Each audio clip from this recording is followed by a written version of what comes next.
नमस्कार, मैं आशीष तिवारी। अजमेर में ख्वाजा मोइनुद्दीन चिश्ती की दरगाह को लेकर इन दिनों नया विवाद उठ खड़ा हुआ है। अजमेर में सिविल जज मनमोहन चंदेल की कोर्ट ने एक ऐसी याचिका को सुनवाई के लिए स्वीकार कर लिया है जिसमें दावा किया गया है कि ख्वाजा मोइनुद्दीन चिश्ती की दरगाह एक शिव मंदिर के ऊपर बनी हुई है। कोर्ट ने न सिर्फ इस याचिका को स्वीकार किया है बल्कि पक्षकारों को नोटिस भी जारी कर दिए। इस घटनाक्रम के बाद अब इस पूरे मसले पर पूरे देश में हंगामा मचा हुआ है। इस वीडियो में आपको बताएंगे कि अजमेर में ख्वाजा की दरगाह से जुड़ा ये पूरा विवाद क्या है और क्या वाकई में दरगाह में कोई शुभ मंदिर है। आपको इस वीडियो में यह भी बताएंगे कि आखिर अजमेर की दरगाह में मंदिर होने के दावों के पीछे क्या सबूत दिए जा रहे हैं।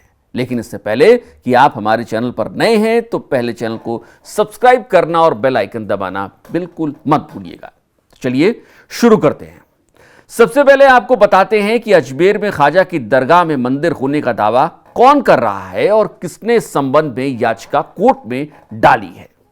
दरअसल हिंदू सेना नाम के एक संगठन ने अजमेर की स्थानीय अदालत में एक याचिका डाली है और एक किताब के हवाले से दावा किया है कि अजमेर दरगाह एक शिव मंदिर के ऊपर बनी हुई है।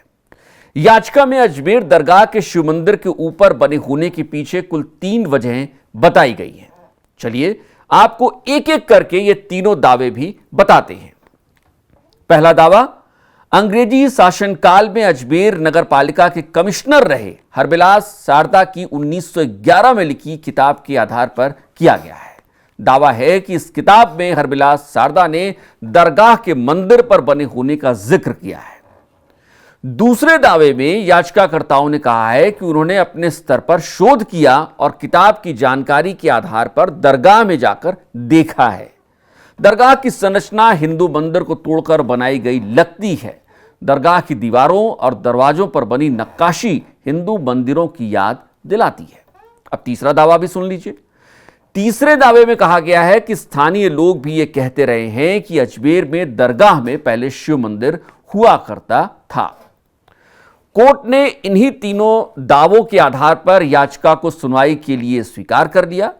सिविल कोर्ट ने अल्पसंख्यक मंत्रालय, दरगाह कमेटी अजमेर और भारतीय पुरातत्व सर्वेक्षण विभाग यानी ASI को नोटिस भी भेज दिया है।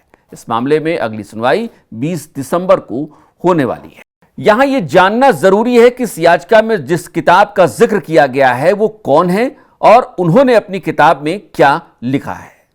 दरअसल हरबिलास सारदा अजमेर के रहने वाले थे और वो शिक्षक, विधायक होने के साथ ही जज और इतिहासकार भी थे। हरबिलास सारदा ने 113 साल पहले एक किताब लिखी जिसका शीर्षक रखा गया अजमेर हिस्टोरिक एंड डिस्क्रिप्टिव। इस किताब में अजमेर में ख्वाजा मोइनुद्दीन चिश्ती की दरगाह के बारे में बताया गया है। इसके साथ ही ख्वाजा मोइनुद्दीन चिश्ती का इतिहास भी इस किताब में बहुत डिटेल में बताया गया है।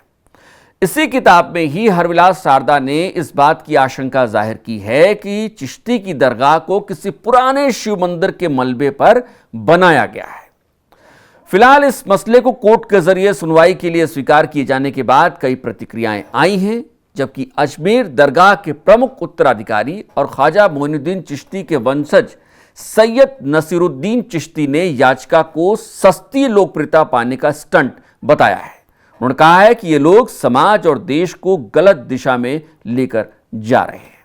उधर AIMIM के अध्यक्ष असुद्दीन ओवैसी ने अजमेर दरगाह शिव मंदिर विवाद के पीछे भाजपा का हाथ बताया है। ओवैसी ने कहा है कि अजमेर में ख्वाजा मोइनुद्दीन चिश्ती की दरगाह 800 साल से है। अजमेर दरगाह शरीफ को लेकर पहले कभी इस तरीके का कोई दावा नहीं किया गया। ओवैसी ने कहा है कि दरगाह शरीफ में तो हर साल नरेंद्र मोदी भी चादर चढ़ाते हैं।